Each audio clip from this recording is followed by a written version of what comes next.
Selamünaleyküm. Delik delmeyi bu videoda anlatmaya çalışalım. Deliği ilk başta stok halinde de delebilirsiniz. Belki şöyle bir şey düşünebilirsiniz. Ya ben buraları hemen delikle delerek boşaltayım. Operasyon esnasında takımların buralardan geçerken rahat etsin. Birisi de der ki ne? Yok ben buraları alırım. Az önceki aldığımız yerler gibi buraya kadar getiririm. Delme işlemini sonradan yaparım. Takımı yukarıdan değil de biraz daha aşağıdan indiririm. Tercih sizin. Yalnız işte burada çapak kalır kalmaz. Onu da iyi yönetebilmeniz lazım. Ben bu haliyle yapacağım. Üstten delmek zaten bir şekilde kolay. Bir yandan bu engelleri aşmak, takımı hızlıca yani işe yönlendirmek. Yani ilerlemeyle talaş kaldırmaya yönlendirmek. Ben başlıyorum buradan. Bu bitişin içerisine dahil edeceğim. Öyle gözüküyor. Buraya geldik. Şimdi buradan şöyle kontrol tuşuyla basılı tuttuğumda şu şekilde gitti. Güzel. Bir yandan da iyi oldu. Buradaki yarım yerleri de aldı. Aslında şunu da hatırlatayım bir yandan. Takım buralarda dönüşlerde problem çıkartıyor demiştik ya. Eğer ki kafanıza yatarsa, yani mantığınıza yatarsa düzgün bir U takımla, onluk U dirille buraları boşaltın. Takım yine buralardan geçerken hem nefes alsın. Acaba yani bilmiyorum. Yani nefes alsın derken çünkü bir an boşa düşecek. Ondan sonra tekrar talaşla karşılaşacak. Sorun olur mu? İlerlemeyi sağlıklı yönetirseniz yani sorun oluyorsa ilerlemeyi birazcık daha düşürün. En azından burayı güzel bir şekilde yönetin diye düşünüyorum. Şimdi burada ne diyor? Kesilmiş. Bakın hemen yanlarda da resim olarak da gösteriyor. Grafik olarak. Bunları da al. Bunları da dahil et anlamında. Burası seçili. Ben bunu pasif hale getirdim. Buradan sağ tıklayıp hepsini sildikten sonra bir daha gelip yine kontrol tuşuyla şuradaki yüzeye tıkladım. Bakın takım buraya geldi. Buradan böyle döndü. Artık şöyle gidiyor. Buralardan böyle hemen atlamalar yapıyor. Böyle sayısı az olan yerde isterseniz buradan buraya bir bakayım. Buradan buraya yani ya da elinizle seçebilirsiniz. Sayısı az olan yerlerde diyorum tabii ki. O yüzden gelip şuradan yüzeye tıklıyorum. Yüzeye tıkladığım zaman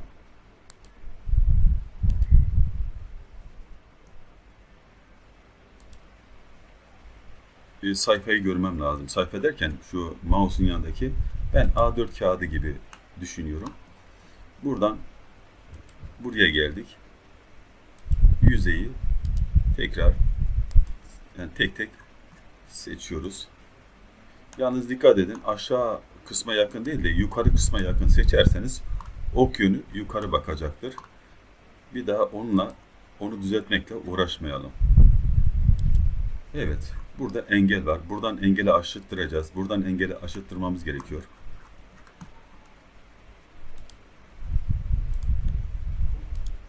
Evet. Seçtiğimizi düşünüyoruz bu şekilde. Tabi burada deliğin üst tarafı bizim ne diyorlardı? Geometrik olarak incremental dediğimiz geometriye göre derinlik vereceğimiz yerler. Önce puntalama yapalım sizinle. Buradaki sorunları beraber çözelim. İsterseniz şöyle de bir şey yapabiliriz. Direkt buraya geçelim. Buradayken benim buradaki gördüğüm şey buradan buraya atlaması lazım. Onu bulmamız lazım. Neredesin sen? Fark edebilecek miyiz? Böyle seçerek. Evet, ileri doğru gidiyor. Demek ki buralarda. Evet, şu an rengi bunun sarı oldu. Diğerleri yeşil olarak gözüküyor. Şu an ben buradayım. Buradan buraya doğru atlamasını istiyorum. Burada bu noktada parametreleri değiştireceğiz. Buradan atlatacağız. Buraya ben 3, 5 neyse çok da yukarı olmamak şartıyla yazdım. Tamam. Şimdi bir de buraya gelmem lazım. Ben bunu şöyle bir tıklasam ok yönü değişecek. Bir bakalım tekrar aşağı doğru. Şuradan sarıyı takip edelim bir zahmet. İşte burada. Buradan da atlamasını istiyorum. 3 milimetre. Tamam. Tamam dedikten sonra şurada şunları şöyle bir gizleyelim. Bakalım nasıl cevap verecek. Bir bakalım, hala yukarıda durdu. Biz şuraya bir gelelim. Şu kısmı toparlayalım. Daha önceden bir girişim olmuş. Bunu da incrementer dediğimiz geometriye göre bunu da aynı şekilde yapalım. Bir bakalım ne olacak. Evet. Bakın aşağıdan. Bence bu güzel. Ben bunu da yabancıdan öğrenmiştim. Adam sadece bunu mu anlattı? Ne yaptı o kadar videoda? Evet. Buradan buraya kadar geldik. Buradan atlıyor. Güzel bir şekilde bu alanda geziyor. Yine buradan yukarı kalkıp buraya geçiyor. Ve bu şekilde devam ediyor. Tabi buradaki sarı dairesel çizgiden büyük bir takım olduğunu fark edebiliyoruz. Biz gelip buradan öncelikle takım değiştireceğiz. Buraya geldik. Burada seçim penceresinden ben buradan direkt bunu seçebilirim. Bu da spot drill. Bu hem pah oluşturur sana, pah gerekiyorsa, lazımsa, hem de punto matkabı gibi delik açmanıza yardımcı olur. Şimdilik biz konumuz bu. Onunla alakalı anlatımları yapmıştık daha önceden. Gelsin buraya. Buraya tekrar çift tıklayalım. Bıktıracak kadar ne yapacak bir şey yok. Burası 17. Ondan sonra burası 50.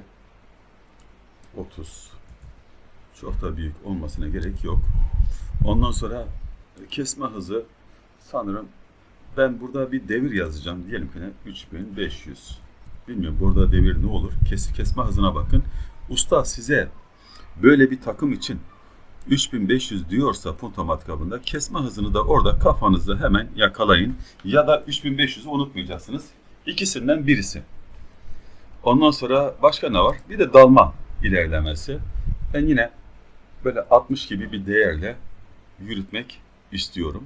Burası önemli. Buralara bakmayın çünkü delme işleminde buraya bakıyor. Tamam dedik. Tamam dedik. Tamam diyoruz klavyeden. Buradan sağa tıklayıp yan tarafa atmasını istiyorum. Evet, buraya attı. Bakın az önce dediğim gibi bu ilerlemeye bakıyor. Burada dalma ilerlemesini kapatmış. Operasyon neyse ona uygun parametreler aktif. Başka bir şey var mı? Tek seferde inecek.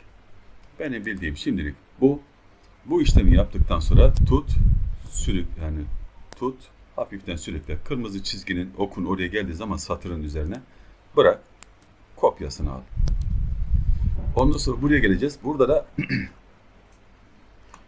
derinlikleri aynı olduğu için, bakın burada tabanda derinlikleri aynı olduğu için bu yöntemi uyguluyoruz. Derinlikler farklı olduğu zaman o zaman durum herhalde bir şekilde değişik müdahaleler gerektiriyor. Buraya geldik. Buradan ben yine F4'e basacağım. Çapının 10 olduğunu biliyorum ama şöyle bir görmenizi istiyorum. Evet, burası. Biz de buraya geleceğiz. Tekrar şuradan matkabımızı seçip şuradan 10'luk bir takım. Nasıl bir takım bağlıyorsanız, solid dediğimiz zaman elmas gibi olan 140 derece. Bunlar uç açısı. Bu da 118 derece. Biz 140 dereceyi görelim istiyoruz sizinle. Tıkladım. 10,5. Niyeyse 10,5 çıktı karşımıza. Şuradan bir bakalım. Buraya biz 10 diyeceğiz. Az önce burası boyu epey uzun. Kesme uzunluğu 30 olsun. Uzunluk yine 50 olsun. Burasıyla çakışıyor anladığım kadarıyla. 45 dersek kendine gelecektir. Bu şekilde. Yine buraya geldik. Kesme hızından ziyade ilerlemeye odaklanalım. Burada da yine. Ben bu sefer buraya 70 dedim. Devir sayısına da 2500 dedik. Başka bir şey şimdilik yok gibi. Tamam. Buradan sağ tıklıyoruz. Yan tarafa attıktan sonra kesme parametrelerine geliyoruz. Buradan gagalama. Bu şekilde matkap biraz dışarı çıksın. Yani derinlik çok değilse şu şekilde çalışabilirsiniz. İçeride talaşı kırar. Takımı yukarı kadar çıkarmaz. Yalnız burada takımımız 10 olduğu için bir bölenimizin olması lazım diyorduk her zaman için. Ya 3 ya da 4 artık duruma göre. Buradan başka bir şey söyleyecek miyiz? Evet, burayı söyleyeceğiz. Şöyle bir bakalım. Evet, buraya doğru gelmiş. Buradan hesaplamayı buna göre yaptı. Biz az önce bir şeyi kaçırdık sanırım. Orayı toparlamamız lazım punta matkabında. Çünkü yüzey seçtiğin zaman burası aktif oluyor. Buralarda hepsi aktif derken bu üstü temsil ediyor. Bu da alt kısmı temsil ediyor. Burada biz punta matkabının, evet burada punta matkabı düzeltiyorum. Matkabımızın uç açısı neyse onu yazacağız ki buradan istediğimiz kadar çıksın. Deliği güzelce patlatsın. Buradan da isterseniz bir yarım milimetrede düz yerlerinden yani yan taraflarından da çıkmış olsun. Açıyla şu kısmı hallediyorsunuz. Buradaki verdiğiniz kısımla da parçanın altıyla çıkmasını istediğiniz miktarı halletmiş oluyorsunuz. Yine bakın şurada mesela eğer ki yüzeyi güzelce aldıysanız 2 mm değil ben burayı 1 mm dahi tutabilirim. Birazcık daha aşağı indirmiş olduk. Ben buradan tamam diyorum. Hemen şuradaki hatamı az önce hatırladım. Buraya geleceğiz. Bakın buraya göre bu aşağı kadar punta matkabı bize geçmiş olsun dedirtir. Geçmiş olsun dedirtir. Bunu buradan kaldırıyoruz. Şöyle bir hesaplamasını istiyoruz.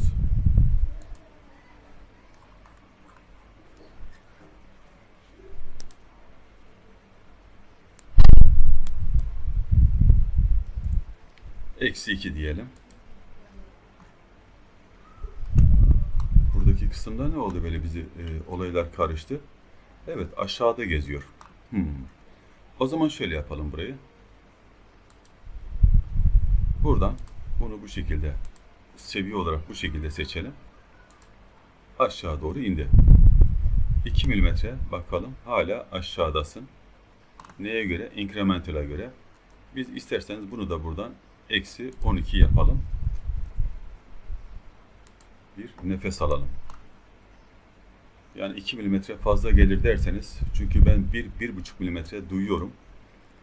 Yani eksi 10 1 derseniz bu da yeter. Önceki yani gelecek matkabın sağlıklı bir şekilde ağızlaması için 1 milimetrelik girmesi yeter. Tamam.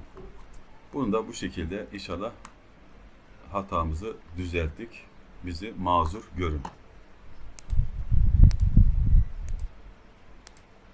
Siz bunu sürekli yapacağınız için bu hataları ilk başlarda yaparsınız. Tekrar yapıp hatalarınızı da hızlıca düzeltirseniz artık bundan sonra hangi değerlere müdahale edeceğinizi hızlı bir şekilde yönetirsiniz Allah'ın izniyle. Selamünaleyküm.